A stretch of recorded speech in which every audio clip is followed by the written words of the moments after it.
بسم اللہ الرحمن الرحیم۔ مسلمانوں کے حقوق کی تفصیل۔ نمبر 1، جو اپنے لیے پسند کرے وہی اپنے بھائی کے لیے پسند کرے، جو اپنے لیے ناپسند کرے وہ اپنے بھائی کے لیے وہی ناپسند کرے۔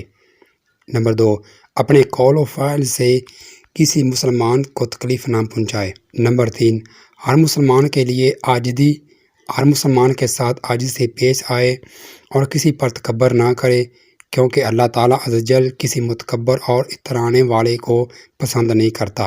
نمبر 4، ایک دوسرے کے خلاف باتیں نہ سنیں اور نہ ہی کسی باتوں کو دوسروں تک پہنچائے۔ نمبر 5، جس مسلمان کے ساتھ جان پہچان ہو اگر اس کے ساتھ ناراضگی ہو جائے تو 3 دن سے زیادہ بول چال ترک نہ کرے۔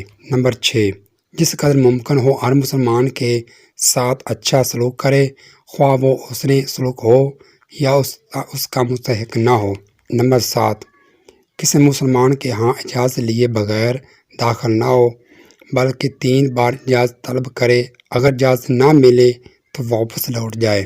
نمبر 8، ہر ایک کے ساتھ حسن اخلاق کے ساتھ پیش آئے اور ان کے مقام و مرتبے کا خیال رکھتے ہوئے ان سے ملاقات کرے، کیونکہ اگر وہ جہل کے ساتھ علمی اور ان پڑھ کے ساتھ فقہی اور کم پڑھے لکھے کے ساتھ صفحات بلاغت سے بھرپور گفتگو کرے گا تو انہیں بھی تکلیف دے گا اور خود بھی تکلیف اٹھائے گا۔ نمبر 9، بڑوں کے ساتھ عزت و احترام سے پیش آئے اور بچوں پر شفقت اور مہربانی کا معاملہ کرے۔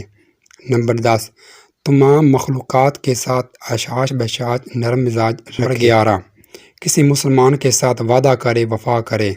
نمبر 12، لوگوں کے ساتھ اپنی طرف سے منصفانہ رویہ اپنائے اور انہیں وہ نہ دے جو خود نہیں لینا چاہتا۔ نمبر 13، جس شخص کی حیت اور کپڑے اس کے بلند مرتبے ہونے پر دلالت کرتے ہیں تو اس شخص کی عزت و آرام زیادہ کرے اور لوگوں کے ساتھ اس مقام و مرتبہ کے مطابق پیش آئے۔ نمبر 14، جس قدر ممکن ہو مسلمانوں کے درمیان صلح کروائے۔ نمبر 15، مسلمانوں کی پردہ پوشی کرے۔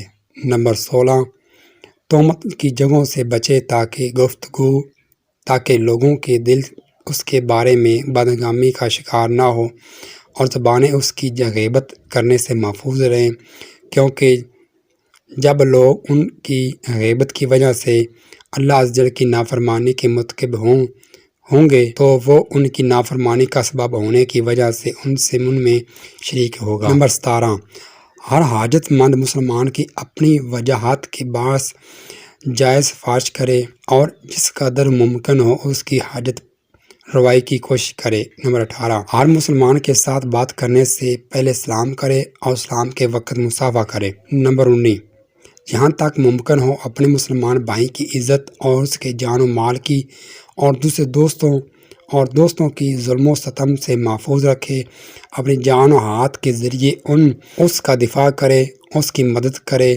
کیونکہ اسلامی بھائی چارہ اسی بات کا تقاضا کرتا ہے۔ نمبر 20، مسلمان کی چھین کا جواب دے۔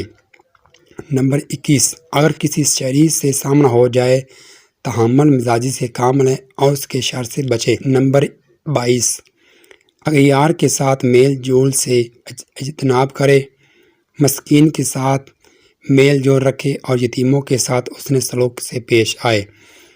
نمبر 23، ہر مسلمان کے ساتھ خیر خواہی کرے اور اس کے دل میں خوشی داخل کرنے کی کوشش کرے۔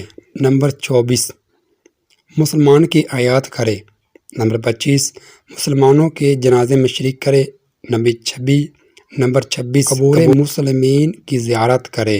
حیاء العلوم، غوث پاک رحمۃ اللہ تعالیٰ علیہ کی 6 نصیحتیں۔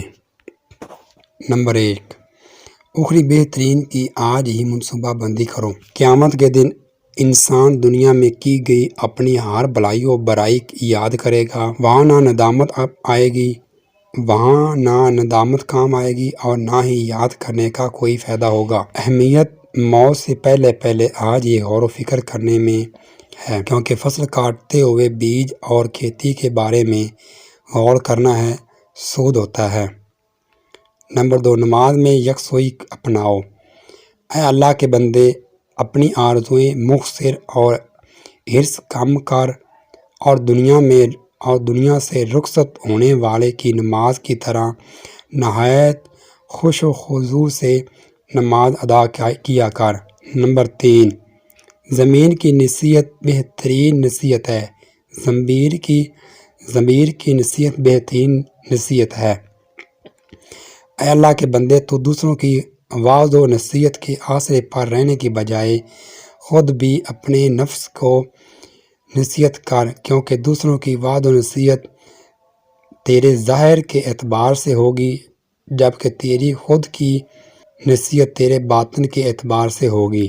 نمبر 4، اگر جیسی کرنی ویسی بھرنی۔ اگر تو خود جھوٹ بولے گا تو دوسروں کو جھٹلاتا پھرے گا اور تجھے بھی جھٹلایا جائے گا، اور اگر خود سچ بولے گا اور دوسروں کی تصدیق کرے گا تو تجھ سے بھی تصدیق سے سچ سے بولا جائے گا اور تیری بھی تصدیق کی جائے گی۔ نمبر 5، دولت کو عبادت میں رکاوٹ نہ بننے دے۔ اگر تجھے اللہ پاک نے مال و دولت عطا فرمائی ہے تو اس کی وجہ سے اس کی عبادت سے منہ نہ موڑ۔ تو دنیا و آخرت میں اللہ پاک تیرے لیے حجابات قائم کر دے گا، اور ممکن ہے کہ نعمت کے باعث اپنی ذات سے غافل ہونے کی سزا میں تجھے مال سے محروم کر کے تیرے حالات بدل کر تجھے محتاج کر دے، اور اگر تو مال کی طرف توجہ رکھنے کی بجائے اسی کی اطاعت میں مشغول رہے تو اللہ تعالیٰ مال تجھے ہی عطا کیے رکھے گا اور اس میں ذرا بھی کمی نہ ہوگی۔ چنانچہ مال دولت تیری خدمت اور تو اللہ تعالیٰ کی بندگی کرتا ہے، لہٰذا دنیا بھی راحت میں گزارے گا اور آخرت میں بھی صدیقین، شہداء اور صالحین کے ساتھ جنت المأویٰ میں عزت سے رہے گا۔ نمبر 6، خوشامہ موتیوں کی مالا ہے۔ میں تجھے وصیت کرتا ہوں، اللہ سے ڈر، اس کی فرمانبرداری کر، شریعت کے ظاہری احکامات پر عمل کر، باطن کو محفوظ رکھ، دل کو سختی اور چہرے کو حشاش بشاش رکھ، لوگوں کو فائدہ پہنچا اور نقصان پہنچانے سے باز رہا، تکلیف و محتاجی برداشت کر، بزرگوں کا احترام کر، اور بھائیوں سے انصاری اپنا، چھوٹوں